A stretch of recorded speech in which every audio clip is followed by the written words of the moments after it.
క్రీస్తు నామములో శుభములు. దేవుని పిల్లలకు వందనములు.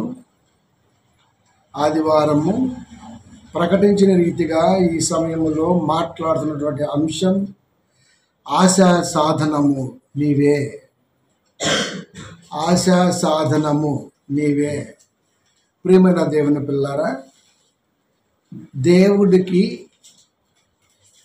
భూలోకములో మానవాళ్ళని కలిగించిన తర్వాత వారి పట్ల గొప్ప ఆశను కలిగి ఉన్నాడు దేవుడు. మనం కూడా పిల్లల్ని కన్న తర్వాత వారి పట్ల ఒక గొప్ప ఆశ కలిగి ఉంటాం. మనం పెద్ద అయిన తర్వాత వృద్ధాప్యంలో లేకపోతే మనకి ఏదైనా అయినప్పుడు కూడా నా పిల్లలు నాకు వెన్నుదండుగా ఉంటారు అని. దేవుడు ఆత్మరూపి కాబట్టి ఆయన ఆలోచన వేరే ఉంటుంది. మనది ఇలా ఉంటుంది శరీరపరంగా, కాబట్టి చేయూతనిస్తారు నా పిల్లలు అనే ఒక ఆసక్తి ఉంటుంది. ఆ విధమైనటువంటి ఆలోచనతో వాళ్ళ పెంచటం చేస్తుంటాం మనం. అలా పెరగని పిల్లలే ఈ రోజున లోకంలో విచ్చలవిడిగా బ్రతుకుతూ వారి జీవితాలు నాశనం చేసుకుంటున్నారు. తల్లిదండ్రులు అనేవాళ్ళు అలా పెంచితే ఆశ సాధనంగా వాళ్ళు ఉపయోగపడే ఛాన్స్ ఉంటుంది. కాబట్టి దేవుడు ఆత్మరూపి కాబట్టి ఆయన కొన్ని ఆలోచనలు ఉన్నాయి, ఆశ ఉంది.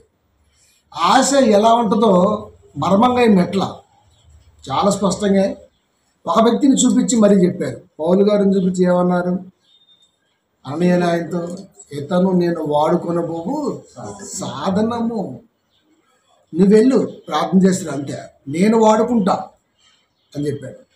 అంటే దేవుడికి ఆశ ఉంది పౌలుని ఈ లోకములో ఆయనకిచ్చిన ఆయుష్కాలములో నా కొరకు సాధనముగా వాడబడాలి అని ఆశ. ఒక్క పౌలు పట్లే కాదు, మన పట్ల కూడా.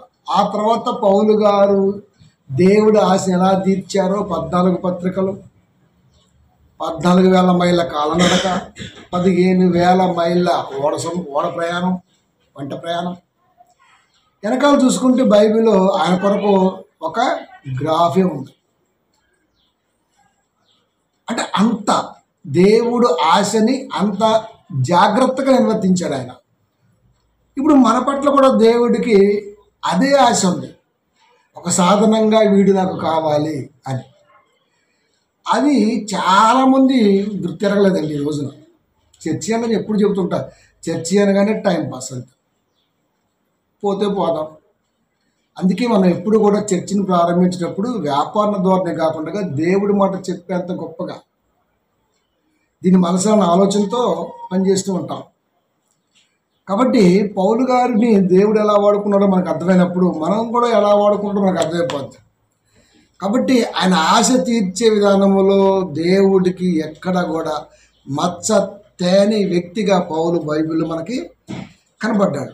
సువార్తని అప్పటికే భిన్నమైన సువార్త లోకంలో ఉన్న, భిన్నమైన సువార్తని ఫాలో అవుతున్న వారు ఉన్న, వారి మధ్య అన్యజనుల మధ్య వాక్యాన్ని వక్రీకరించే వారి మధ్య కూడా చాలా స్టెబిలిటీగా నిలబడ్డాడు పౌలు బోధన విషయంలో.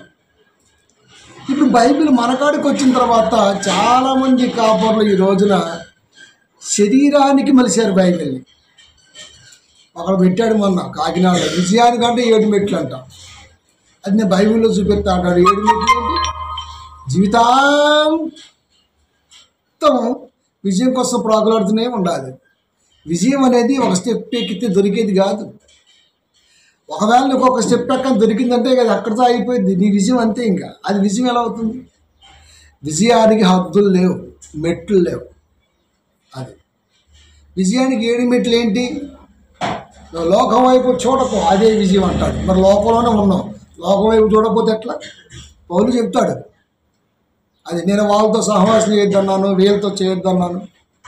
అలా అయితే మనం లోకంలో లేకుండా పోవాలి. మరి లోకంలో ఉన్నాం కదా.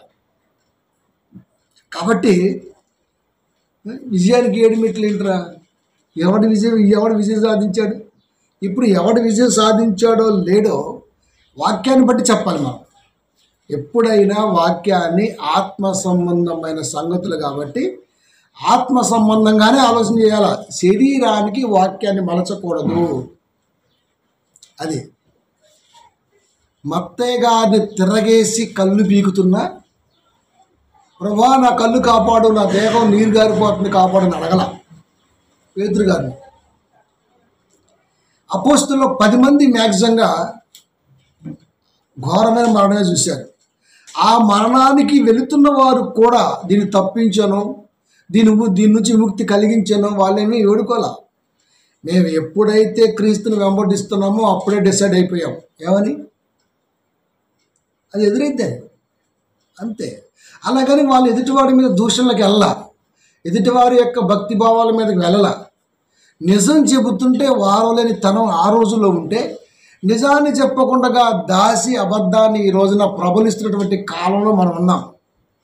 అందుకే నేను ఎప్పుడు మన పని మనం చేసుకుంటూ దేవుడి మాటని ఉన్నది ఉన్నట్టుగా ప్రకటించే వాడిగా నిలబడగలిగితేనే దేవుడి పిల్లగా మనం కొనియాడబడతామని గట్టిగా నమ్మాం. అందుకే కష్టపడి పని చేస్తాం, ఇష్టపడి సేవ చేస్తాం. అదే దీనికి ఎప్పుడు కూడా మనం అనితో ముడిపెట్టాం. ఎందుకు పెట్టం చెప్పండి? పని చేస్తున్నప్పుడు డబ్బులు వస్తాయి. సువార్త చేస్తే పరలోకానికి వెళ్దామన్న ఆలోచన కాస్తైనా బలపడిద్ది. మనం ప్రార్థన చేస్తే దేవుడు విని దానికి ఖచ్చితంగా ప్రతిఫలాన్ని ఇస్తాడని ఒక నమ్మకం భూమి మీద బతికుండగానే మనకు అర్థమైపోద్ది. ఈ 2 చాలు. ఇది విజయం కాదా? కాబట్టి కాపుల బోధకి దేవుడు రాయించిన విధానానికి ఎంత తేడా ఉందో ఇప్పుడు మనం కొన్ని నిమిషాలు చూడాలి.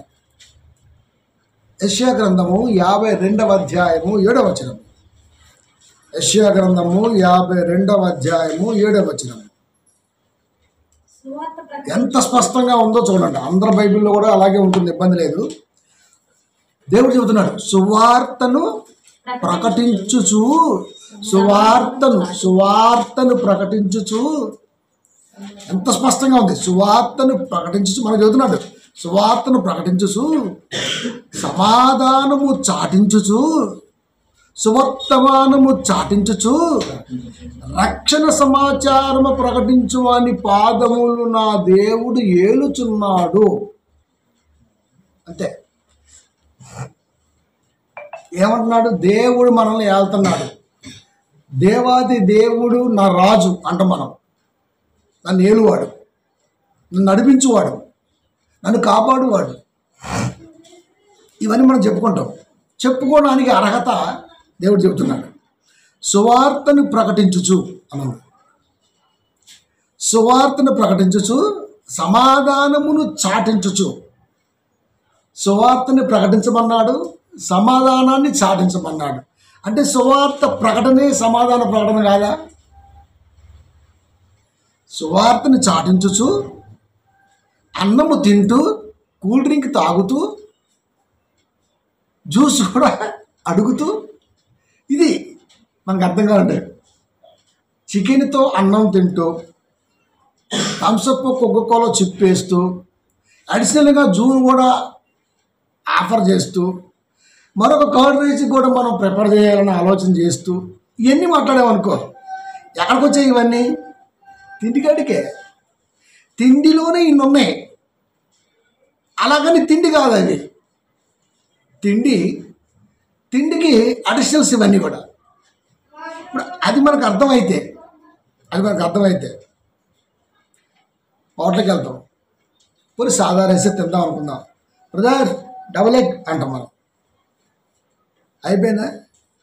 ఇంకేదో ఉంటుంది. అప్పడాలు చాలేదనుకుంటాం, అప్పడాలు తెమ్మంటాడు. ఇంకేం తినాలనిపించింది అని చెప్పేసి ఒక కప్ చికెన్ అంటాం మనం. డబుల్ ఎగ్ తిని, చికెన్ తిని, ఇంకొకటి తిని, ఇవన్నీ కూడా భోజనంలో భాగాలు, భోజనమే. ఇది మనకు అర్థమైతే సువార్తను ప్రకటించమన్నాడు. సమాధానమును చాటించుచు. ప్రకటిస్తున్న సువార్తలో సమాధానం కూడా చాటాలి. ప్రకటించే సువార్తలో సమాధానాన్ని చాటాలి. సువర్తమానమును చాటించుచు సమాధానముతో పాటు సువర్తమానము కూడా చాటించాలి. రక్షణ సమాచారాన్ని కూడా ప్రకటించాలి. సువార్త ప్రకటిస్తుంటే సమాధానం కనబడాలి, సువర్తమానం కనబడాలి, రక్షణ సమాచారం కనబడాలి.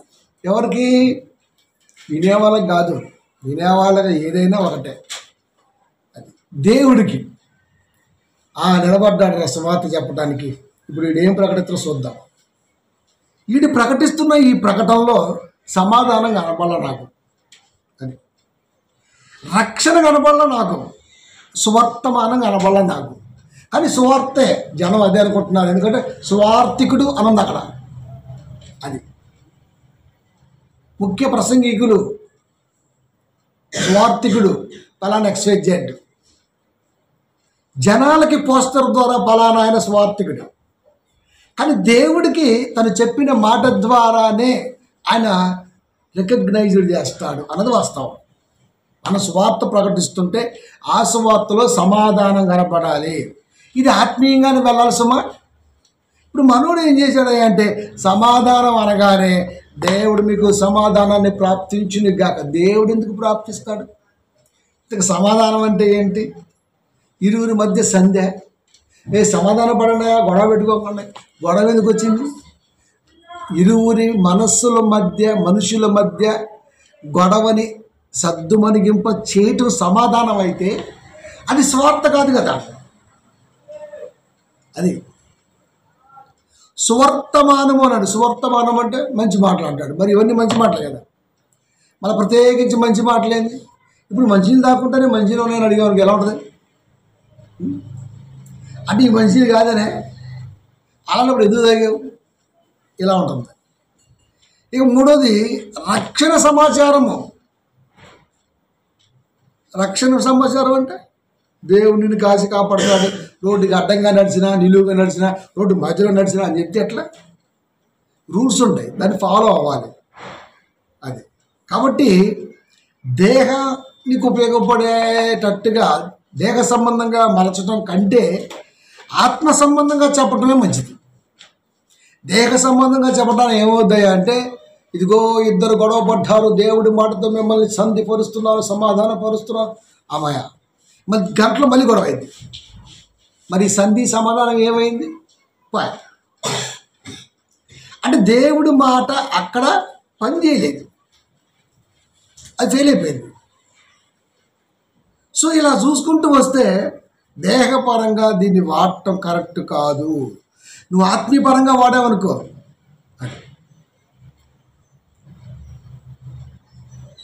రోగం వచ్చింది బాడీకి, ఆటోమేటిక్గా ఆ దేహం ఒక స్మెల్ వస్తుంటుంది. ఎవరికైనా జ్వరం తగిలినప్పుడు కూడా పక్కన కూర్చుంటే జ్వరం వాసన వస్తుంటుంది, తెలిసిపోద్ది మనకి. ఇప్పుడు స్నానం చేసామనుకో వాసన పోద్దా? సోపు వాసన వచ్చింది ఒక 5-10 నిమిషాలు, అది కూడా మిక్స్ అయ్యి జ్వరం వాసన మిక్స్ అయ్యి వచ్చింది. అది ఇంజక్షన్ చేసామనుకో సాయంత్రం కల్లా జ్వరం తగ్గిపోద్ది. లేకపోతే ఫ్రెష్గా స్నానం చేస్తాం, కొద్దిగా నీరసంగా అనిపించినా మంచి స్మెల్ వచ్చింది. ఇది మనకు అర్థం అవ్వాలి. అంటే ట్రీట్మెంట్ అనేది లోపల జరగాలి. పైన జరిగిందనుకో 5-10 నిమిషాలే, తర్వాత మళ్ళీ కావాలి, ఇంకా ఎక్కువైంది కూడా. కాబట్టి వాక్యాన్ని శరీరపరంగా వాడటం వలన మనకి ఆ కొద్ది నిమిషాల ఉపశమనం. దేవుడు నిన్ను సకల విధముగా లేవనెత్తుని గాక, పెంట మీద నుంచి పెంటకు లేవనెత్తుని గాక అట్లంతే. ఇప్పుడు పెంట కుప్పలో నువ్వు ఉంటేగా లేవనెత్తానికి, మంచి ఇంట్లోనే ఉంటుంది అది. అంటే ఇప్పుడు నిన్ను లేవనెత్తలేనే ఆశ కల్పిస్తున్నాడు దేవుడు. నిన్ను పడగొడితే లేపుతాడు. ఏం లేపుతాడు దేవుడు? మళ్ళీ పడిపోతూనే ఉన్నాడు. 5 నిమిషాలు 10 నిమిషాలు అర్ధగంట చర్చిలో అలా బూస్ట్ ఎక్కిద్ది.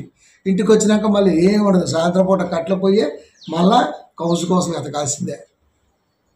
అది ఇవన్నీ కూడా గాలిలో వాక్యాన్ని చూపించి అంటుకట్టే మాటలు. నిజం నమ్మినా వినినా వినకపోయినా సువార్త అనేది ఎప్పుడు నిజంగానే ప్రకటించాలి, వాస్తవం చెప్పాలి, అంతే. కాబట్టి ఇప్పుడు ఈ 52 దృష్టిలో పెట్టుకొని వాస్తవం ఏంటో ముందుకెళ్తాం. ఇప్పుడు సువార్తలో ఈ 4 ఉండాలి. సువార్త ప్రకటించాలి, సమాధానం సాటించాలి, సువర్తమానం సాటించాలి, రక్షణ సమాచారం చెప్పాలి. ఈ 4 ప్రసంగాలు ఉండాలి ఇంటర్నల్గా. అది దేవుడు చూస్తాడు. ఈ 4 దృష్టిలో పెట్టుకుని ముందుకెళ్తాం. 25 సామెతల గ్రంథము 25 ఆ 4 ఒక ప్రసంగికుడి ప్రసంగంలో లోకానికి కనబడితే ఎలా ఉంటుందో చెబుతున్నాడు దేవుడు.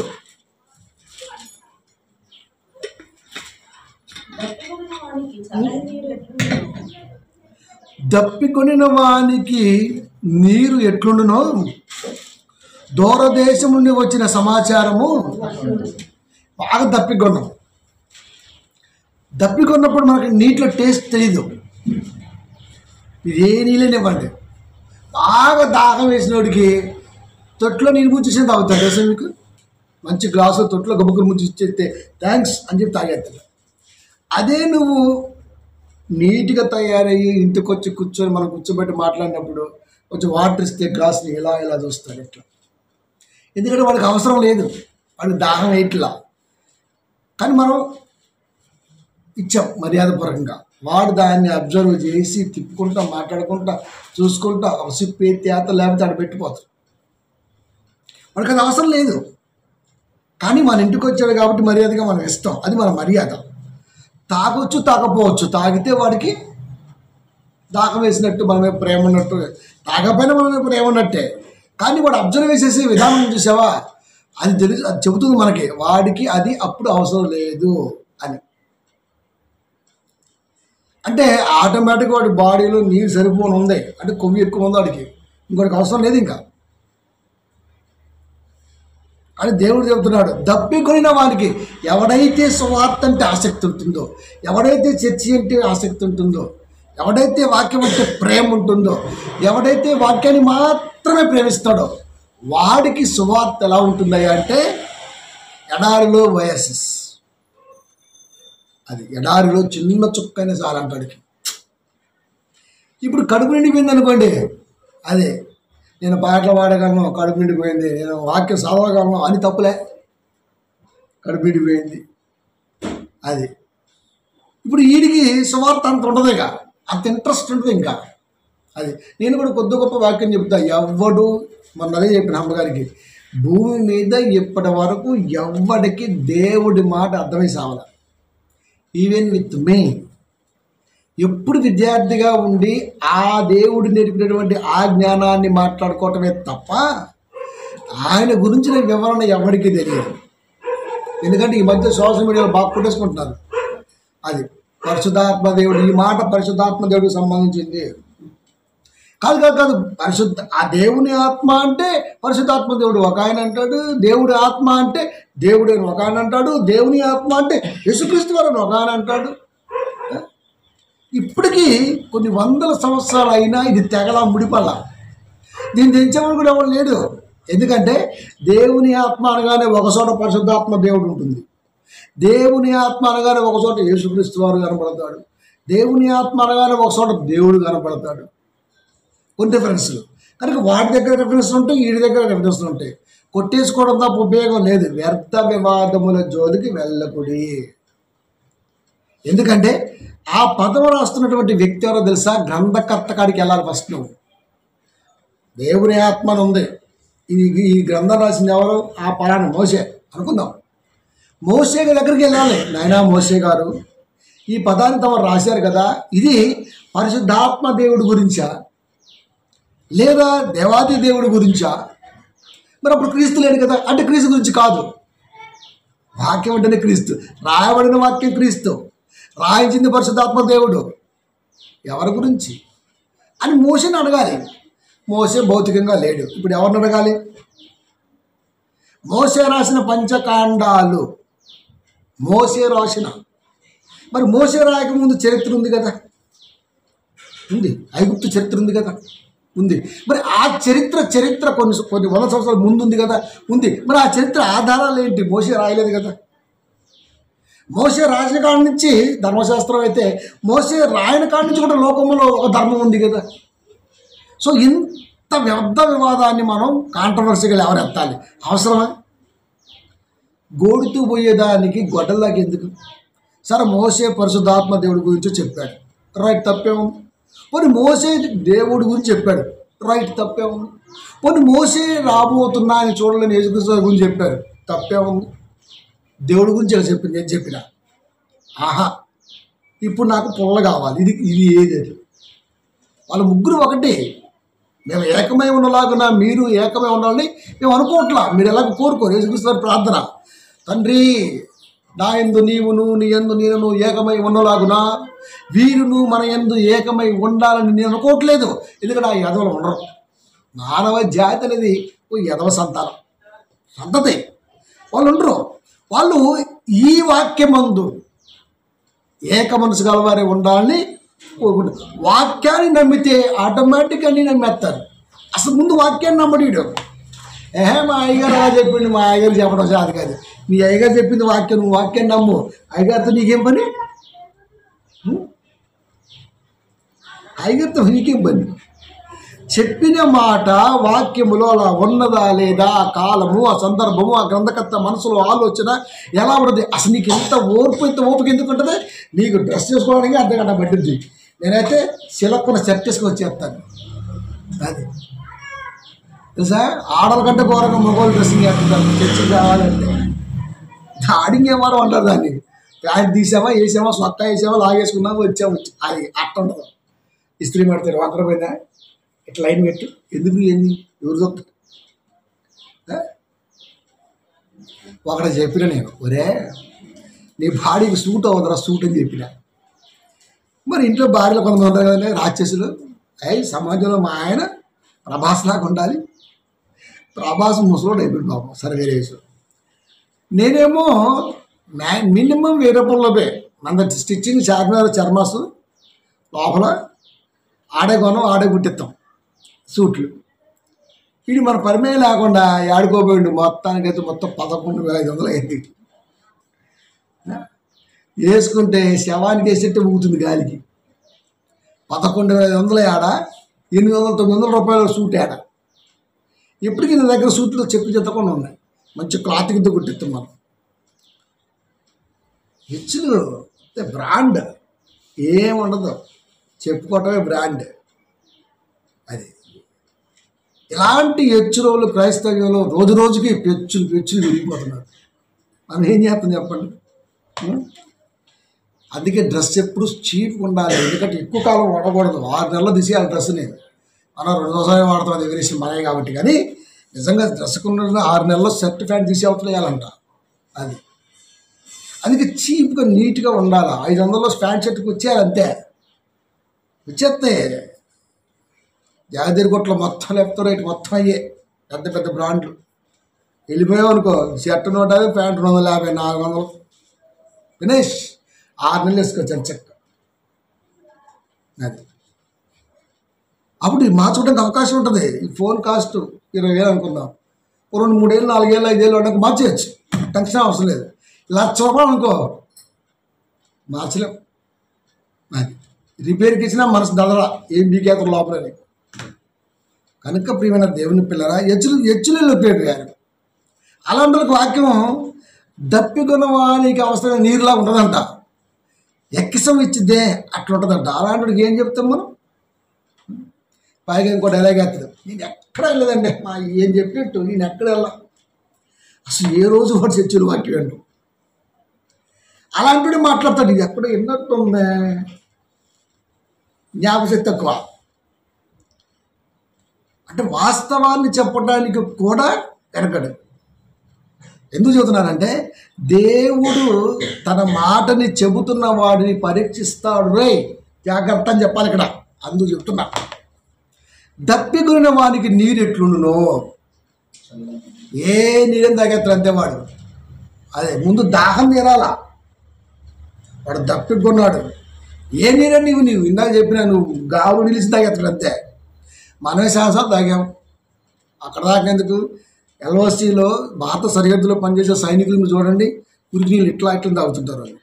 మనమేమో ప్యూర్ ఫిల్టర్ 3,500 లీటర్ అని చెబుతూ ఏ ఉండదు దాంట్లో, పేరే. కిటుకు అనుకో, ఈ కిటుకు వాటర్ బాటిల్ 3000 అంట లీటరు. అది ఏం పేరు ఎవడో తెలియదు. అంతే. దాంట్లో ఏమి, నీటిలోనే దేవుడు మంచి లవణాలను పెట్టాడు. నువ్వు వాటిని ఫిల్టర్ చేయడం వల్ల ఉపయోగం ఏమీ లేదు, తీసేస్తున్నావు అంతే. ఇంకా అది సైనికుడు తాగుతున్నాడు, గోడ గుద్దితే బద్దలైపోద్ది. 2000 లీటర్, 2000 రూపాయల లీటర్ వాటర్ బాటిల్ 500, 1000 రూపాయలు మినిమం లీటరు తాగే వాళ్ళు తాగుతున్నారు. గోడను కొద్దమనండి, ఆడ ఎండ నిలబడితేనే కాడ ఎండిపోతారు అంతే వాడు. మరి సైనికుడు మురికి నీళ్ళు తాగుతాడు, బలంగా ఉంటాడు. అది వాడికి అది అక్కడ అవసరం, వీడికి ఇక్కడ ఎక్కసం.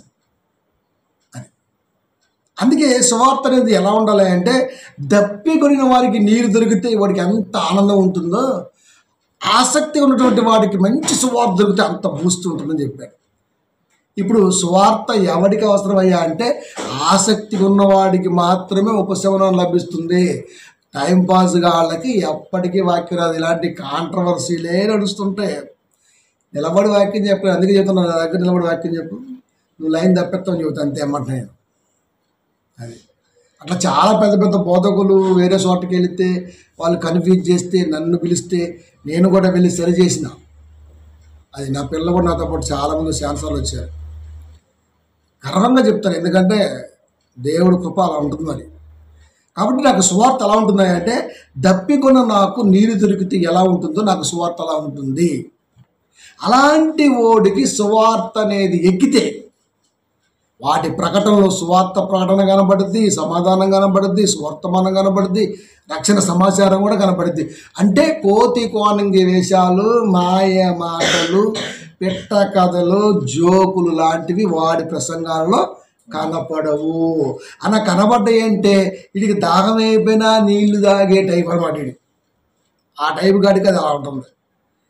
కాబట్టి అలా ఉండాలి. పౌలు గారికి సువార్త అందింది అంతేగా, అప్పటి వరకు ఎవడు చెప్పని మార్గాన్ని వేసుకుంటూ వెళ్ళిపోయాడు. అది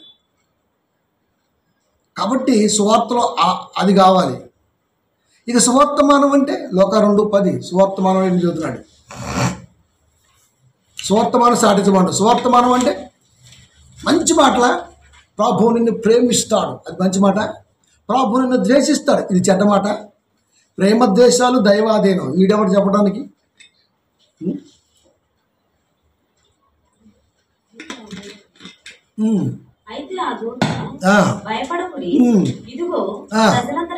ప్రజలందరికీ నీ కలగబోవు మహా సంతోషకరమైన సువర్తమానము నేను మీకు తెలియజేయుచున్నాను. ఎవరి గురించి? క్రీస్తు పుట్టుక గురించి. క్రీస్తు పుట్టుక సర్వమానవాళికి సువర్తమానం. బా మంచి ఉపశమనం, మంచి మాటలు. అది అప్పటి క్రీస్తు లోకరక్షకుడు పుట్టుక సర్వమానవాళికి సువర్తమానం. అది సువర్తమానం అంటే అది. క్రీస్తు మన కొరకు పుట్టాడు, సువర్తమానం. లోకాలను ఏలబోవు రాజు పుట్టాడు, సువర్తమానం. మన పరిపాలించే నాయకుడు పుట్టాడు, సువర్తమానం. సువర్తమానం అంటే మంచి సందేశం. అంటే దేనికి? అప్పటి వరకు ఉన్నటువంటి ఆ బలహీన క్షణాలని ఏలుతున్నటువంటి సాతాను మీద యుద్ధాన్ని ఈ పుట్టుక ప్రకటించింది, సువర్తమానం. అది డిసెంబర్ 15 మీరు రిలీజ్ కాబోతున్నారు, సువర్తమానం. ఒక కేసులో అన్యాయంగానో న్యాయంగానో వెళ్ళాం. ఆడికి వెళ్ళాక తప్పు తెలిసిపోయింది, క్షమాపణ అడుగుతున్నాం. సరే, నీ సత్ప్రవర్తన చూసి వాళ్ళకి వీళ్ళకి రికమెండేషన్లు పెట్టి చివరికి నీకు ఒక డేట్ ఇచ్చారు. డిసెంబర్ 15 శనివారం నువ్వు రిలీజ్ అవుతున్నావు. 7 సంవత్సరాలు శిక్ష పడింది, కఠిన కారాగార శిక్ష. సత్ప్రవర్తనతో ముందుగానే రిలీఫ్ వచ్చేసింది. ఇది సువర్తమానం. ఎవరికి? నీకు. అప్పటి వరకు క్షణికావేశం జరిగిన తప్పుకి నువ్వు అనుభవిస్తున్న శిక్ష, నీలో ఉన్నటువంటి ఆ మంచి తిరిగి మనలా బయటికి రావటం వలన, అది జైలధికారులు చూడటం వలన, అది అలా అలా అలా అలా పిటిషన్ వేసుకొని పెట్టుకోవటం ముందుకెళ్ళటం వలన నీకు లభించినటువంటిది ఎవరు పెట్టారు? ఎవరు పెట్టినా ఆయన పెట్టాడు కదా. నీకు అందింది, నీ కుటుంబానికి అందింది. ఇప్పుడు డిసెంబర్ 15 ఎప్పుడు వచ్చిద్దా? 2 ఏళ్ళు జైల్లో ఉన్నా ఎలా గడిచిపోయో తెలియదు, కానీ డేట్ ఫిక్స్ అయిన తర్వాత మాత్రం క్షణం ఒక యుగంగా గడిచిద్ది. అంత ఎగ్జైటింగ్గా ఉంటుంది సువర్తమానం. కొన్ని కోట్ల సంవత్సరాలుగా సర్వమానవాళి కురింగి కుషించిపోతున్నారు. ఎప్పుడైతే క్రీస్తు పుట్టుక వర్తమానం బయటకు వచ్చిందో లోకం ఊపి పిలుచుకో. అందుకే దూరదేశము నుండి వచ్చిన సమాచారము అట్లుండును. నీరు దొరికిన వాడికి ఎలా ఉంటుందో. దూరదేశం అంటే తరతరాలుగా అందనటువంటి మాట ఏందది? 2:10 ప్రజలందరికీ కలగబో మహా సంతోషకరమైన సువర్తమానం మీకు తెలియజేయుచున్నాను. అదే క్రీస్తు పుట్టుక. కాబట్టి సువార్తలో కంపల్సరిగా క్రీస్తు పుట్టుక మెన్షన్ అవుతూ ఉండాలి. అది సువార్తలో కంపల్సరిగా క్రీస్తు పుట్టుక మెన్షన్ అవుతూ ఉండాలి. అది సమాధానం అనేది కొనసాగుతూ ఉండాలి. అంతే కదా. 24, 27, 47 లోకాసువార్త 24వ అధ్యాయము 47వ వచనం.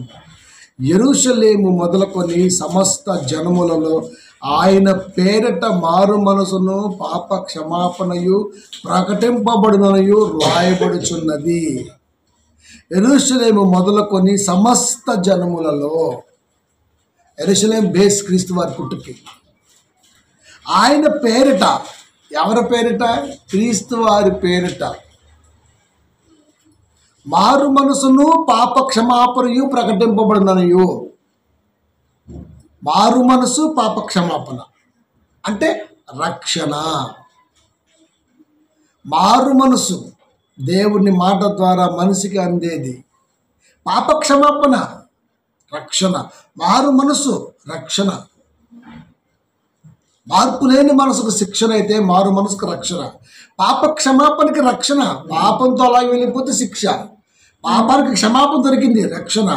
కాబట్టి యెరూషలేము మొదలుకొని సర్వలోకంలో ఉన్నటువంటి జనాలకు తెలియాల్సింది ఏందయ్యా అంటే ఆయన పేరిట, సమస్త జనం ఆయన పేరిట మారు మనసు పాప క్షమాపణ ప్రకటింపబడుతుంది. అంటే క్రీస్తు వారు పుట్టుకలో ఏమన్నా తెలుసా? సువర్తమానం ఉంది, రక్షణ సమాచారం కూడా అది. సువర్తమానం ఉంది, రక్షణ సమాచారం ఉంది. సమాధానము ఆయనలోనే ఉంది. అంటే క్రీస్తులో సమాధానముతో పాటు సువర్తమానముతో పాటు రక్షణ సమాచారం కూడా ఉన్నది. అదే సువార్త. ఇవన్నీ దృష్టిలో పెట్టుకొని స్టేజ్ ఎక్కి వాక్యం చెప్పే ఈ 45 నిమిషాల్లో ఇంకా పెట్ట కథలకి, వాడి మీద వీడి మీద అంటానికి, ఆడిని గోకటానికి గెలకడానికి ఛాన్స్ ఎక్కడది? ఇంకా మనం ప్రసంగం చేస్తే మనసులో ఒకటి పెట్టుకొని ప్రసంగం చేస్తుంటాం, అడట్ట ఇట్టాలి. వాక్యం సర్వమానవాళికి వెళ్ళాలి. సర్వమానవాళికి వెళ్ళిందంటే ఇది ఖచ్చితంగా అబ్బా ఈ మాట నాకే, అంతే. ఇంకా దేవుడి మాట నీకే. సువార్త వెళ్ళింది అంత నిదర్శనం. ఆ మాట నీ మనసును తాకాలి, అంతే. అది నీకే.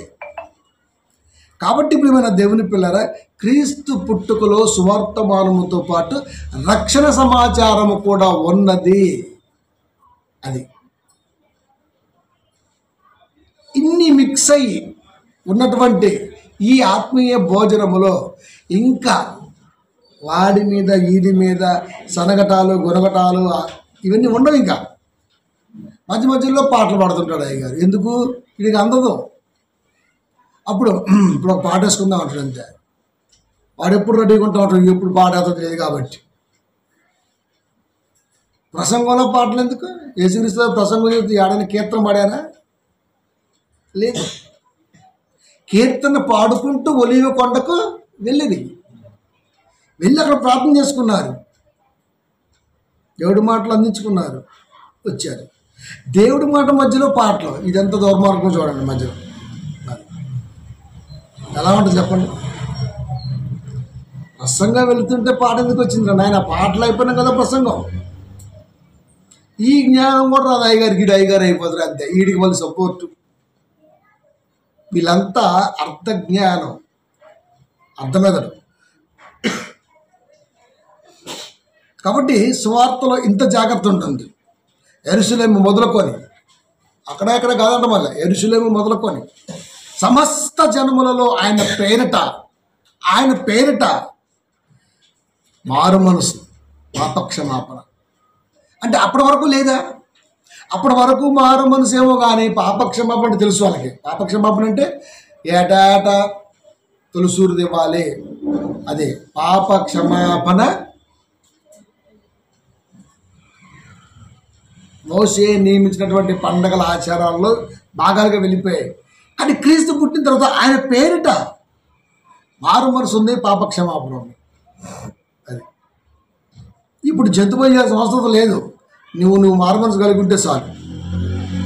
అది నీ పాపానికి క్షమాపణ ఆయనే కారణం, ఆయనతోనే సహవాసం. ఇవన్నీ కూడా దేవుడిలో ఇమిడి ఉన్నాయి, క్రీస్తు వారిలో. అపోస్తల కార్యములు 10:38. అదేదనగా సమాధాన సువార్త గురించి చెప్తున్నాను. అదేదనగా దేవుడు నజరేయుడైన యేసును పరిశుద్ధాత్మతోనూ శక్తితోనూ అభిషేకించినది.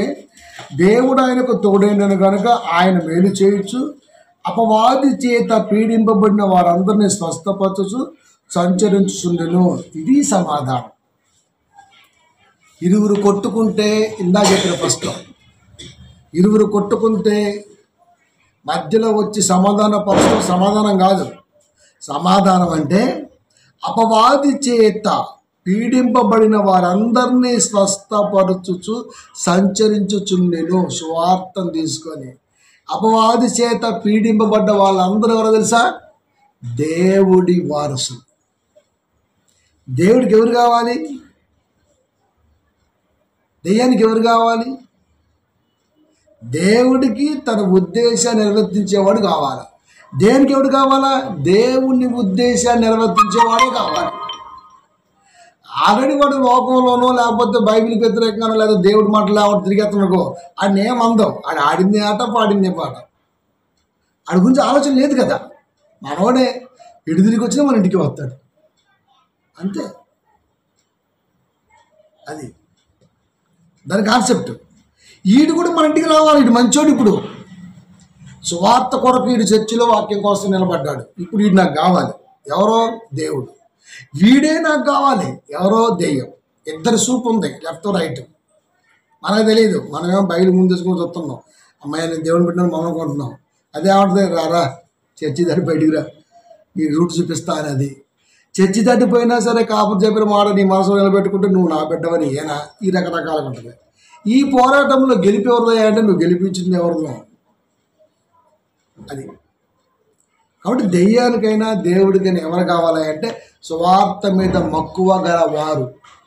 ఎడారిలో దప్పికొనవానికి నీరు ఎట్లా ఉంటుందో సువార్త అంటే కూడా అంతటి ఆ భావోద్వేగ ప్రేమ కలవాడే దేవుడికి కావాలి, దయ్యానికి కావాలి.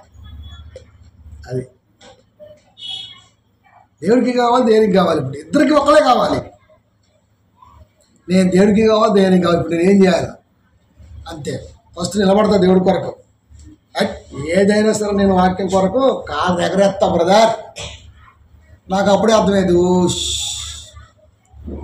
ఇది కారు ఎగరేసి బ్యాచ్ కాదు అని. తెలుసా? కొంతమందికి భవిష్యత్తు ముందే చెప్తా, వీడు దేవుడికి దూరం అవుతారని. ఎందుకంటే నాకు కాదు. ఇప్పుడు నేను మీకు నాకు మధ్య మా అయితే ఒక 1 అవర్ ఉంటుంది అబ్బా సహవాసం అనుకుందాం కొంచెంసేపు. సరే ఆత్మీయ వేరే విషయం. కానీ ఇక్కడ బాండింగ్ 1 గంట 2 గంటలు అంతే. ఆ తర్వాత నువ్వు లోకంలోకి వెళ్ళిపోతా, నేను లోకంలోకి వెళ్ళిపోతా అంతే. మళ్ళీ ఆదివారం వచ్చే వరకు నువ్వెవరో నేనెవరో. అఫ్కోర్స్ మధ్య మధ్యలో మాట్లాడుకోవచ్చు, పక్కన పెట్టాను. రియల్ ఇది ఇక్కడ విన్నాం. ఇది మనలో బాండింగ్ అయిందనుకో, ఈ 1 రోజుల పాటు కూడా మనం ఒకేలాగా ఉంటాం, దూరంగా ఉన్నాం అంతే. కాబట్టి శరీరం చూసుకునే టైము ఈ 1 గంట 2 గంటలు. ఈ 1 2 గంటలు మనం దేవుళ్ళు కనిపించకపోతే వారం దినాలలో మనం కనిపిస్తున్నాము, మీ మీద ప్రేమ ఉంది, మీరంటే చాలా గౌరవం, మీ మాట తొలగం, ఇలాంటి పదాలన్నీ వేస్ట్ అన్నమాట. నువ్వు దేవుడు కనబడు. అది సంఘములోకి నువ్వు వస్తున్నావంటే దేవుడు నిన్ను చూస్తున్న నమ్మకంతో వస్తున్నావు. అది బాండింగ్ దేవుడితో ఉండాలి. వాక్య మాట కాపరి ద్వారా విని బాండింగ్ దేవుడితో పెంచుకుంటే వెలిసూపు విశ్వాసం అనేది ఎప్పటికీ మనల్ని దరిచారదు. ఒకటి మాట ఎప్పుడు మనం వినాం, దేవుడికి సరెండర్ అవుతున్నాం. అదే మనుషుల మీద ఇస్తుందో వచ్చామనుకో, అంతే, దేవుడికి దూరం అయిపోతాం. అంటే ఇప్పుడు ఈడెవడో నీటి అవసరము లేని నీరు ఎదురు పెట్టుకున్నవాడు వీడు. కానీ మనం ఎవరు? బాగా ఇష్టంగా ఉన్నటువంటి వాళ్ళం. అది దెయ్యం ఆల్రెడీ వాడు వేసేసింది, వాడు అయిపోయింది. ఇప్పుడు మనం ఉన్నాం నెక్స్ట్, మన మీద వేసే దృష్టి. అది మనం గమనించాలి. అందుకే దేవుడు చెబుతున్నాడు, అపవాది చేత పీడింపబడిన వారందరినీ స్వస్థపరచు సంచరించుచుండెను. ఎక్కడెక్కడ దెయ్యం గుప్పెట్లో ఉన్నారో వాళ్ళందరికీ సువర్తమానాన్ని, రక్షణ సమాచారాన్ని అందిస్తూ తన పిల్లలను తీసుకొని ప్రయాణం చేస్తూ ఉన్నాడు యేసుక్రీస్తు. ఆయనలోనే రక్షణ ఉంది, ఆయన పేరట. ఆయనే శరీరధారిగా లోకంలో సంచరిస్తూ చెప్తూ వెళ్తున్నాడు. ఎంత విచిత్రం చూడండి. ఏ దేవుళ్ళ రక్షణ ఉందో ఆ దేవుడు ఆకారంలో భూమి మీద ఉన్నాడు. ఇది మానవాళికి అలసైపోయింది. కాబట్టి ప్రియమైన దేవుని పిల్లారా, అపవాది చేత పీడింపబడే వారందరూ కూడా దేవుడు కావలసిన వాళ్ళే. అలాంటి వారికే శరీర సంబంధమైన, లోక సంబంధమైన ఇరుకులు, ఇబ్బందులు బహుబలంగా ఉంటాయి. అని అక్కడ గెలిచినవాడు దేవుడి బిడ్డ అవుతాడు, గెలవనవాడు అంతే. కాబట్టి గెలిపిస్తావా ఓడతావా, ఆశా సాధనము నీవే. అది ఇక ఇప్పుడు ఎక్కువగా ఏమైపోయిందంటే సేవ అనేది కంప్లీట్గా బిజినెస్గా వెళ్ళిపోయింది. అది మనం ఎప్పటికీ చేయలేము, మనకు ఆ మనస్సాక్షి లేదు. ఈ బిజినెస్ మైండ్లో ఉన్నప్పుడు మనం ఏమైందంటే పొగుడుతూ ఫస్ట్ వేసుకునే ప్యాంట్, డ్రెస్, పెట్టే రిబ్బన్స్ మొత్తం అన్నీ పెడుతుంటాం. అవి పొగుడుతూ ఉంటాం మనం. అబ్బా మా అయ్యగారు ఇవాళ బాగా మమ్మల్ని ఇష్టపడతారు. వాక్యం చెప్పి పంపించామనుకో, దాంట్లో నీకు పొగడతలేదు, ఏం లేదు. వాడు కావాలి. అందుకే తిమోతికి ఉత్తరం రాస్తూ అన్న మాట ఏంటి తెలుసా? 2:4 అదే మాట. మనుషులు ఏర్పరుచుకున్నారంట తమకిష్టమైన వారిని. అది మనుషులే దురద చెవులు గలవారై తమ స్వకీయ దురాశలకు అనుకూలమైన బోధకులను ఏర్పరుచుకున్నారు.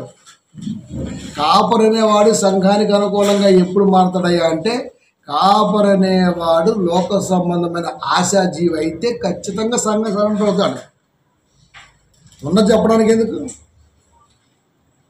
కాబట్టి ప్రియమైన దేవుని పిల్లరా, కొద్ది కాలపు బ్రతుకులో సువార్తని వంచటం న్యాయమా? కాదు.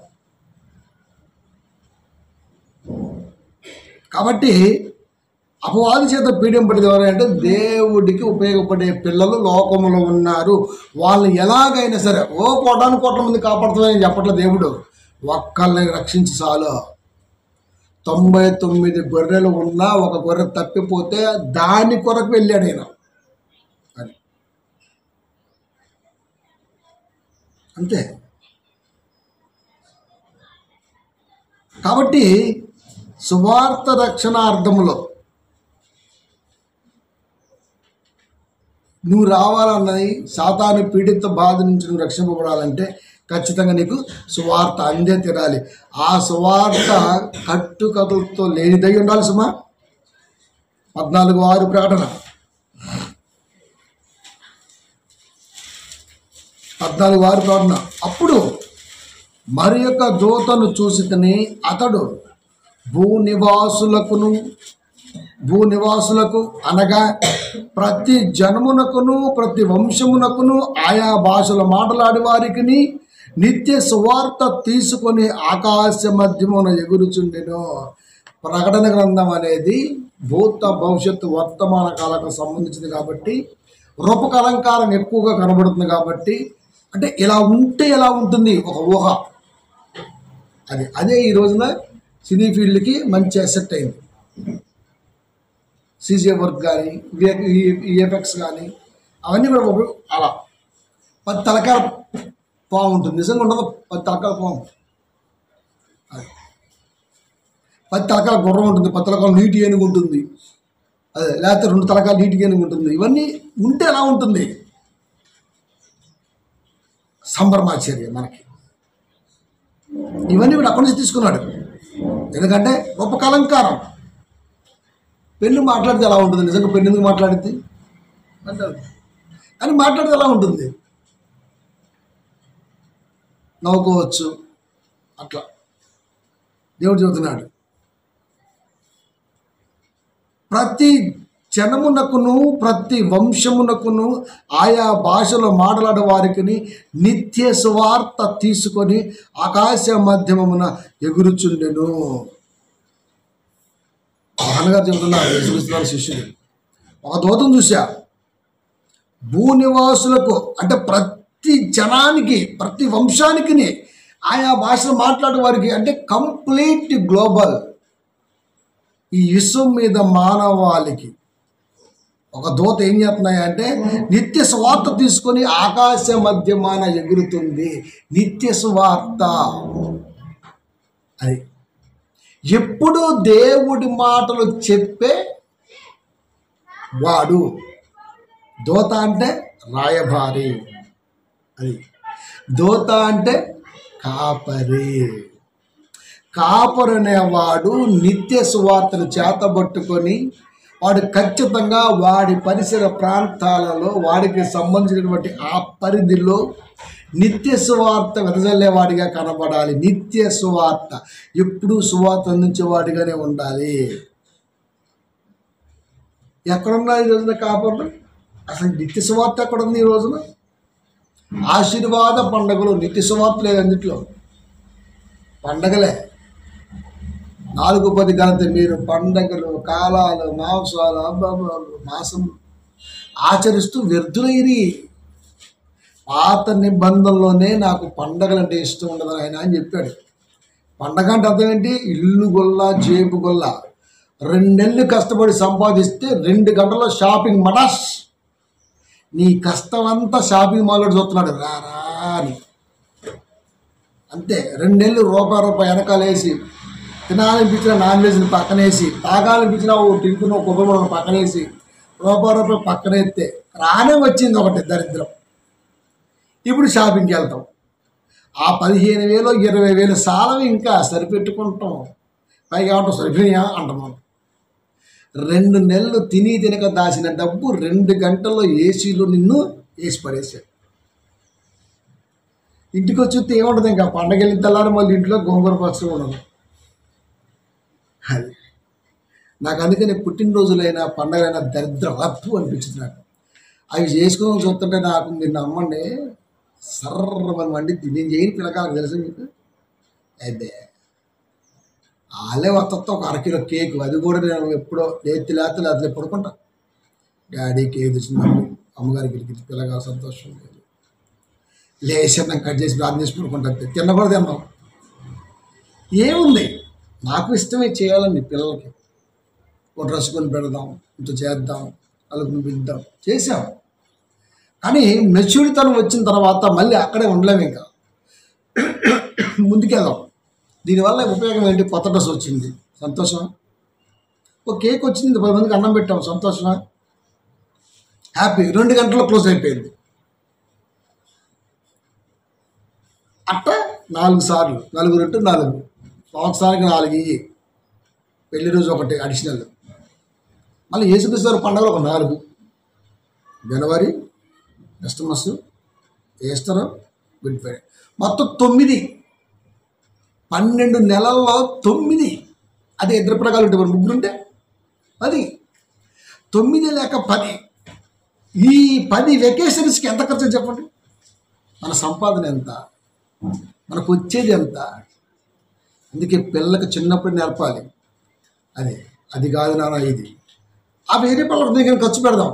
ఇదిగో ఇది పలానా అనుకోండి, పలానా చూసుకోండి, పలానా చూసుకోండి అని వాడతారు. అంటే ఒక స్టెప్ ముందుకేసుకోవచ్చు.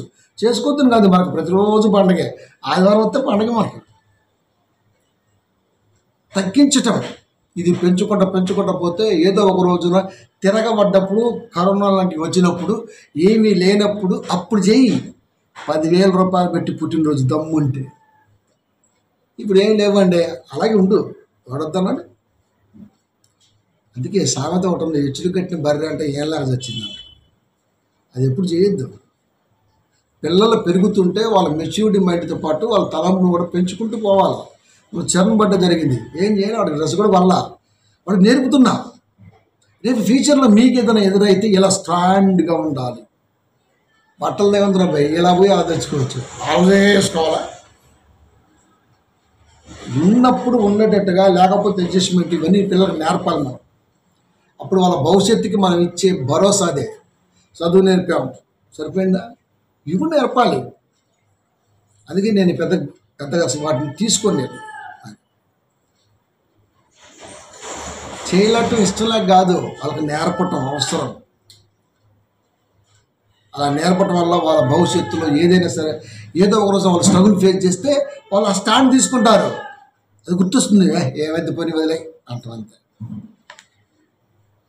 లేకపోతే అప్పులు చేయాల్సి వచ్చింది, అప్పులు తీర్చా చచ్చిపోవాల్సి వచ్చింది. అవసరమా? అంటే ఇంత జాగ్రత్త ఎందుకు?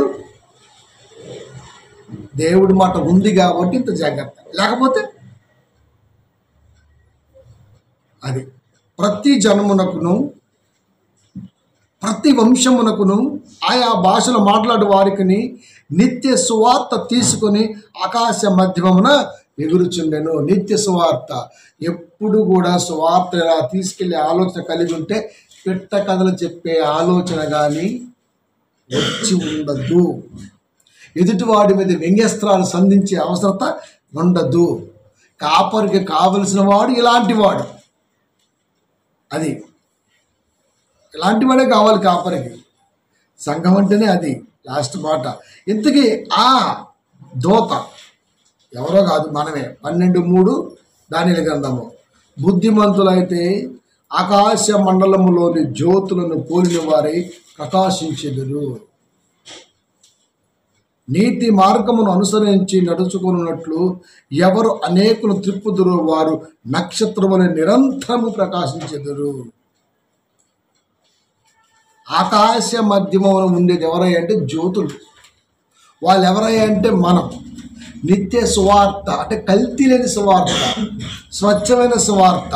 ఆ సువార్తలో ఏముంటున్నాయి అంటే సువార్త ప్రకటన ఉంటుంది, సమాధాన ప్రకటన ఉంటుంది, సువర్తమాన ప్రకటన ఉంటుంది, రక్షణ సమాచార ప్రకటన ఉంటుంది. కథలు లేవు, కల్పితాలు లేవు, పొగడతలు లేవు. దేవుడిని ఆశీర్వదించిన గాక, నువ్వంటే ఆశీర్వాదం రాదుగాక. అది దేవుడు ఆశీర్వదించాలంటే నువ్వు నీ రికమెండేషన్తో ఏంది? అయ్యో ఏబు గారు మంచివారు, అయ్యో ఏబు గారు చాలా గొప్పవాడు, యథార్థ వర్తనుడు, నాకు ఇష్టమైన బిడ్డ, అలాంటి ఏబు గారి భార్య ఉప్పు స్తంభం ఎందుకు కావాలి, క్షమించాను పో బిడ్డ అన్నాడా దేవుడు? వద్దు, చూడొద్దు. లోతు వద్దు, చూడొద్దు. లోతు భార్య, ఏబు కాదు, ఏబు గురించి కూడా మాట్లాడదాం. కానీ లోతు భార్య, నాకు ఇష్టమైన బిడ్డ, సుతమ కుమారుల కాల్చబోతున్నా, చూడొద్దు అన్నాడు. రైట్, మంచిది, ఏదో చూద్దాం అసలు మరి కాలుతో ఉంటే ఎలా ఉంటుందో, మరి అంతకాలతో కావాలంటే ఏంటది అనుకుంది. మనం మాత్రం చూడమా? చూడదు పుస్తకం పోయింది. లోకానికి ఏం చెప్పాలనుకున్నాడు దేవుడు? యథార్థవంతుడు, నీతిమంతుడు అయినటువంటి లోతు విషయముల్లో కూడా ఇదే నీతి ఎవరి దగ్గర ఉంది? లోతు కాడ ఉంది. నీతిమంతుడుగా ఉన్నటువంటి లోతు భార్య సంగతి ఏంది? ఉప్పు స్తంభం అయింది. కథల్లో ఇంకా వేసపోయింది. యోబు కూడా అంతే. యోబు ఎంత యథార్థవర్తనుడు, అంత గొప్ప నీతిమంతుడికి భార్య ఉందేమో, మరి ఏమేమి నేర్చుకుంది? దేవునికి చచ్చిపోని చెప్పింది ఊరికి. అది నీతి ఎవరికి సంబంధించింది? వ్యక్తికి సంబంధించింది. అది వంశానికి సంబంధించింది కాదు. నా నీతి నాదే, నీ నీతి నీదే. అది తన పిల్లల కొరకు ఏమో తప్పు చేస్తామని చెప్పేసి ముందే పాప క్షమాపణ బలులు అర్పించాడు. యోగు ప్రతిదినము మార్నింగ్. అలాంటి ఆయన భార్య కూడా అలా వెళ్ళిపోయాడు. దీన్ని బట్టి మనకి ఏమర్థమవుతుంది? నీతి అనేది ప్రతి వ్యక్తిలో నిలబడాలి తప్ప నిన్ను చూసి వంశపారపర్యంగా నాలో ప్రవహించే బ్లడ్ అయితే కాదు. వినటాన్ని బట్టి నాలో నాకు, నీకు నీలో నీకు, అంతే. ఎవడు అదే చెప్పాడు, దప్పి గొరిన వానికి నీరు ఎడారిలో దొరికితే ఎట్లుంటుందో, నిజంగా వాక్యం పట్ల ఆసక్తి ఉన్నవాడికి వాక్య జ్ఞాన లోతు దొరికితే అట్లుంటుంది. అలాంటి వారు కావాలి దేవుడికి, అలాంటి వాళ్ళే కావాలి దేవుడికి. అప్పుడే దైవ జ్ఞానం అనేది బహు బలంగా బయటకు వచ్చింది. కాంట్రవర్సీలు ఉండవు, వ్యర్థ వివాదాలు ఉండవు, వాడంతా ఇంట మత్సరం ఉండదు. అది ఒక 10 ఏళ్ళు పోతే ఆయనకన్నా గొప్ప చదువుతాం వాక్యం. మరి ఈ 10 ఏళ్ళు ఈయన గొప్పడు అవుతారు. ఇంకా ఇక్కడ వాక్యం ఎవడో గొప్పగా చెప్పడు. ఇక్కడ గొప్ప ఎవరయ్యా అంటే ఖచ్చితంగా క్రీస్తే. అది క్రీస్తే. ఆ ఆలోచన ఎప్పుడో పుట్టింది. మనలో ఎవడు గొప్పవాడు? 18లో మత్తయి సువార్త అదే చెప్పాడు. నాయన చిన్నమాట చెప్తా, పసిబిడ్డల మనసు మీలో ఎవరు కలిగి ఉంటారో వాళ్ళే గొప్పవారు. పసిబిడ్డల మనసు అంటే అన్యపుణ్యం లేదు, ఇంక వాళ్ళకి నవ్వుతారు అంతే, కిలకిల నవ్వుతుంటారు. స్వార్థాలు, కుళ్ళు, కుతంత్రాలు, మత్సరాలు ఏముండవు ఇంక వాళ్ళలో. అలాంటి మనసు ఎవరైతే కలిగి ఉంటారో వాళ్ళే గొప్పవాళ్ళు. అలాంటి మనసు భూమి మీద క్రీస్తుకు తప్ప ఇంకెవ్వడికి లేదు. అంటే ఇప్పుడు గొప్పవాడు ఎవడన్నాడు? యేసుక్రీస్తు వారే గొప్పవాడు. అది చెప్పడం కొరకు స్వార్థికుడిగా ఆశా సాధనంగా దేవుడు మనల్ని రిక్రూట్ చేసుకుంటున్నాడు దేవుడు. అది ఈ సంఘంలో ఈ బిడ్డలు ఉన్నారు, వీళ్ళు ఇట్లా వింటున్నారు, ఇలా వినటం ఆసక్తి ఎంత గొప్పది, ఈయన్ని వాడుకోవటం వల్ల నా సువార్తకు ఉన్నటువంటి ఆశ ఎంత గొప్పగా ఎదిగింది. గ్రాఫ్ దెయ్యం కూడా అంతే. చూద్దాం వింటుండవు. ఈయన్ని ఇలా మలిస్తే ఎలా ఉంటుంది, నా వైపు మలుసుకుంటే ఎలా ఉంటుంది, వీడికున్న జ్ఞానం, వీడికున్న తత్వజ్ఞానం, మనుషుల్ని సంతోషపెట్టగలడు, నవ్వించగలడు, కవ్వించగలడు. ఈయన ఇలా లాక్కెళ్ళిపోతే ఎంత బాగుంటుంది. స్వార్థే లేబుల్, లోపలంతా మందే. అది లేబుల్ మాత్రం సువార్తే. రక్షణ సువార్త మహాసభలు ఇక లోపలికి వెళ్ళామంటే స్టార్టింగ్ కాంచి వచ్చేంత వరకు ఇంక డాన్సింగే. రక్షణ సువార్త సభ లేబుల్ మొత్తం సువార్తే, అది లోపల మొత్తం మందే. అలా చాలామంది లక్కెళ్ళిపోయింది. అది ఇప్పుడు మనమేమో దృష్టి చేసింది అనుకుందాం. మనం ఎందుకు ఊరుకుంటాం? అది మనమే ముందు వెళ్తుంటాం. మనమే తీసుకెళ్ళేది. కాబట్టి ప్రియమైన దేవుని పిల్లరా, సువార్త అంటే దేవుడు ఆశగా చూస్తున్నటువంటి సాధనముగా మలసపడే పిల్లల యొక్క షెడ్డు, నిలయం, మందిరం, ప్రార్థనా మందిరం. అందుట్లో మనం ఉన్నాం. ఇప్పుడు దేవుడు తన మాటలతో దెబ్బ మీద దెబ్బేసుకుంటూ సరి చేసుకుంటూ మంచి ఆకృతిలో ఆయుధాన్ని, సాధనాన్ని తయారు చేసుకుంటాడు. అలాంటి వాడు సువార్తను బ్రతికిస్తాడు. 90% అబౌవ్ ఈ రోజున సువార్థికులు విత్ స్కానర్తో సువార్త చేస్తున్నారు. ఎంత దౌర్భాగ్యమో చూడండి. ఆడికి వెళ్తున్నాను సువార్త కొరకు 10,000 రూపాయలు ప్రభా పిల్లలు ప్రేరేపించండి, మనిషికి రూపాయి ఇచ్చారు అంటే మనం అనుకుంటాం రూపాయి కదా, తప్పు కాదు, ఇవ్వాలి. కానీ వాడు ఏం చేస్తున్నాడు, ఎన్ని రూపాయలు వస్తున్నాయి, ఎన్ని వందల రూపాయలు వస్తున్నాయి చెప్పండి. లాస్ట్ మాట చెప్తాను. ఒక టీవీ ఛానల్ కొత్తగా ప్రమోట్ చేసాడు, ఒకటి పేరు చెప్పాలి. ఫస్ట్ ఇట్లా ఇంటర్వ్యూ ఇచ్చుకుంటా, ఛాయ్ తాగితే 10 పోతాయి అన్న, ఇది అన్నం పెడతా 10 ఇవ్వండి, మనం రాజ్యాధికారం చేద్దాం అన్నాడు. ఇచ్చారు. ఈరోజు 250 కోట్ల రూపాయలకి అందరూ చేస్తున్నాడు. ఆ 10 రూపాయలు ఇచ్చిన మనం ఏడా ఉన్నాం, ఇక్కడ చూస్తున్నాం అండి. ఇవాళ ఆడ అందట్లో ఇంకా 250 కోట్ల రూపాయల హెలికాప్టర్లో వాడు తిరుగుతున్నాడు. వాడు చుట్టూ 8 మంది బ్లాక్ కమాండోస్. ఏది మనం 10 రూపాయలు ఇచ్చిన క్యాండిడేటే, మన అన్నే హీరో అయిపోయింది. మరి మోసం ఎంతకాలం చెప్పండి? బతికినంతకాలం చేస్తాం. తర్వాత ఆ రోజున చెప్తాడు దేవుడి తాట. అది ఎవడికి కనపడితే వాడికి కనపడుద్ది. కాబట్టి అలా కాదు, మనం దేవుడికి ఆశా సాధనం. ఈ సాధన యొక్క ఉద్దేశం ఏంటంటే మన పని మనం చేస్తూ, వాక్యాన్ని బ్రతికిస్తూ, నిజాన్ని చెబుతూ, దేవుడి పిల్లలు దెయ్యానికి ఆహారం కాకుండా అడ్డుకట్ట వేస్తూ, అవి ఎలా ఉంటాయో దాని కోరల యొక్క విష వలయాలు తెలియజేస్తూ సువార్త ప్రకటించటం, అదే క్రీస్తు రక్షణ సువార్త సమాధానము. అప్పుడు యెషయా గ్రంథము 52:7 చెప్పబడిన మాట మన ద్వారా ఫుల్ఫిల్ అవుతుంది. సువార్త ప్రకటిస్తున్నాను ప్రభా, సువార్తలో సమాధానాన్ని చాటిస్తున్నాను ప్రభా, సువార్తలో సువర్తమానాన్ని చాటిస్తున్నాను ప్రభా, సువార్తలో రక్షణ సమాచారాన్ని ప్రకటిస్తున్నాను ప్రభా. అప్పుడు దేవుడు నన్ను ఏలుతున్నాడు, అప్పుడు నా రాజు చెప్పచ్చు. యేసుక్రీస్తు అందరికీ ప్రభు. అందరికీ ప్రభు అంటే అందరూ ఎలా ఉంటే ప్రభు బుద్ధాడు. ప్రభు అంటే రాజు. క్రీస్తు నాకు రాజు, నన్ను ఏలుతున్నవాడు క్రీస్తు. అది నిజంగా మనల్ని ఏలేవాడు క్రీస్తు అయితే సువార్తను బ్రతికించే పనిలో ముందుకెళ్తాం. లోక సంబంధంగా లోకుల మాటలు విని భవిష్యత్తుని ఆగం చేసుకునే ఆలోచన ఎప్పటికీ మనం చేయలేము. అలా చేసామంటే ఇంకా మనం ఏం చేయలేం. ఎవరి మాట ఇన్ని మనం ఇల్లు ఆగం చేసుకుంటే ఇంక మనం ఏం చేస్తామండి? ఏదో ఎక్కడ ఉంది మనం విన్నాం, ఎవడో మాటని భార్యని అడిగి పంపాడంట. వాడి మాట ఇని ఈడి భార్యని పంపించి మీద అడిగి పెడుతున్నారు. ఆడు పంపించు వాడి భార్యని మరి. అది మంది మాట విని మారుమానం పోతే మళ్ళీ వచ్చినాక ఇల్లు ఆగమైందంట. అట్లుంటుంది ఇక్కడ.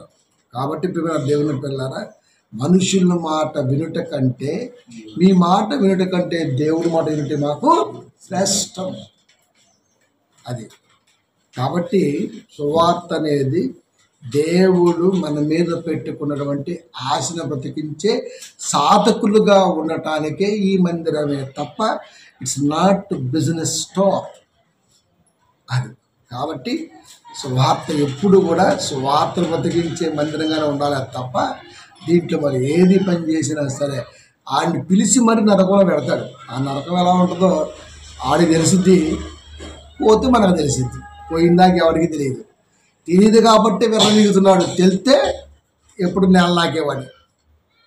వారం ఒకసారి ఆకాశం అంతా చీకటి పడిపోయి నరకం ఎలా ఉంటుందో దేవుడి మాటల దోతలు నడుచుకుంటా మంచి సౌండ్ చేస్తుంటే ప్రపంచంలో ప్రతి ఇంట్లో ఉన్న బిడ్డ క్రైస్తవుడు అవుతాడు.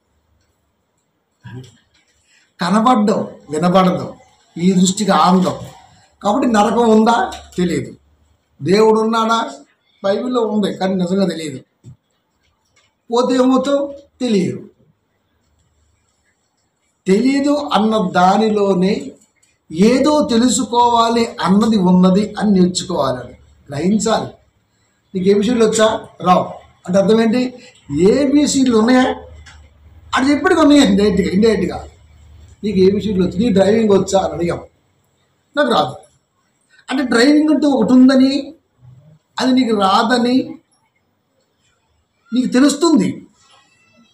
నరకం అంటూ ఒకటి ఉందని, అది పోతే అర్థమవుద్దని వాక్యాన్ని బట్టి నీకు కాపరి ప్రసంగంలో తెలియాలి. ఇలా ప్రసంగాలు నరకాలు లేవు, బాధలు లేవు, మొత్తం భూమి మీదే నీ బాధను దేవుడికి చెప్తాడు. ఈ భారం మొత్తం దేవుడి మీద మోపే, యాపికి వెళ్ళి పడుకో, దేవుడు నీకు కాపలా ఉంచుతాడు. కొటాను కొట్టతో ఏం చేస్తాయి? 2 నీకు కాపలా ఉంటాయి అంటున్నావు కదా, 2 కాపలా ఉంచుతున్నాడు. ఆయన దగ్గర కొటాను కొట్ల దూతలు పిలిస్తే పలుకుతాయి, ఆయన ముఖమే చూస్తుంటాయి. అంటే పిలుతుంట కమింగ్. ఆ బిడ్డ నిద్రపోతున్నాడు, ప్రార్థన చేసి వెళ్ళి మెలకు రాకుండా కాపలాకాయ చిత్త ప్రభు అంటే అంటాయి. దూతల కాపలా కాసేంత గొప్పలో మనం. కాబట్టి ఇవన్నీ ఎలా ఉంటాయి అంటే మనకి నిజమే అనిపిస్తుంటాయి. మనం నిద్రపోవడానికి దూతల కాపలకు సంబంధం లేదు. అలసిపోతే నిద్రపోతాం, నాకు దూతలతో పని లేదు.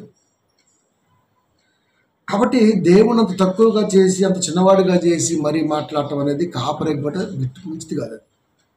దేవుడు అంటే సీఎం అంటే ఎలా ఉండాలి? వాడెవడో సినిమా యాక్టర్ పేరు మర్చిపోతే జైల్లో పెట్టాడు. అది ఎంత హాట్ టాపిక్ చేసా మీకు. పేరు మర్చిపోయినందుకు, ఆహా రాష్ట్రానికి 33 జిల్లాలకి నేను సీఎంని, అలాంటిది నా పేరు తెలియదు ఈడికి. నేను చూపిస్తా ఏంటో. 3వ రోజే మొట్టడే 24 hours జైల్లో పడేస్తే అస్సలకి షేక్ అయిపోయారు అంత పెద్ద పెద్దలంతా. అది ఇప్పుడైతే అన్నా అన్నా అన్నా, ఎందుకు పవర్. మరి దేవుడు వీడికంటే కొన్ని కోట్ల రెట్లు పెద్దవాడు. మరి ఆయన దగ్గరికి వెళ్ళి మనం కూడా మర్చిపోతే ఎట్లా? కాబట్టి దేవుడికి వెళ్ళారా, నేను దేవుడు వాడుకొనబోవు ఆశా సాధనాన్ని ఎప్పుడైతే బలంగా నమ్ముతామో, భూమి మీద మంది మాట కాదు కదా, మరొకటి మాట ఈ చెవులో కూడా రాని. అది వ్యాపకం జ్ఞాపకం = స్వార్థ. అంతే. అప్పుడు మనల్ని ఎవడరా మోసం చేసేది? కాబట్టి మనం మోసపోయామంటే మోసం చేసిన వాడిది కాదు తప్పు, ఆడి మాట విని ఆయన ఫాలో అయినందుకు. దేవుడు ఇంత జ్ఞానం నేర్పినాక వాడి మాట ఎందుకు వింటాం? నేను అందుకే డైరెక్ట్ చెప్తాను, నేను ఎవరి మాట విన్నాను చెబుతా. అది పొగరు కాదు. పొగరు ఎందుకు అవుతుంది? నేను ఎవరి మాట విన్నంటే, ఇప్పుడు ఆల్రెడీ ఒక ఆయన మాట విన్నా, ఆయనకంటే గొప్పగా చెప్పేవాడు ఉంటే వాడి మాట వింటాను. అది నేను నమ్మాను, ఆయన మాట నాకు బాగా అనిపించింది. ఆయనకంటే ఒక నూగు చాలు, నూగు అంటే ఇంత దారం అంతా, ఎక్కువ చెప్పు వింటాను. నువ్వు ఆయనకంటే ఏడో అట్టడికి చెబుతుంటే నీ మాటల్లో ఏంటో నేను విన్ను. అది కాబట్టి ప్రతి ఆలోచన కూడా నాకు నచ్చిందే చేస్తా. అంటే అర్థమైంది, ఆయన చెప్పాడు కాబట్టి, ఆ జ్ఞానం ఉంది కాబట్టి, అది నాకు నచ్చింది కాబట్టి ఆ నచ్చిందే చేస్తా, నచ్చిందే చేస్తా. అది అర్థమైన వాళ్ళకి జ్ఞానం, అర్థం కానివాడికి పోగరం. మంచిది, రెండు మనీ. ఎవడు ఎన్ననుకున్నా సువార్త అనేది బ్రతికిస్తూనే ఉంటాం. దేవుడు ఆశలు తీర్చే సాధనంగా తయారు చేసే పనులు ఆలోచన చేస్తూనే ఉంటాం. ప్రార్థించండి.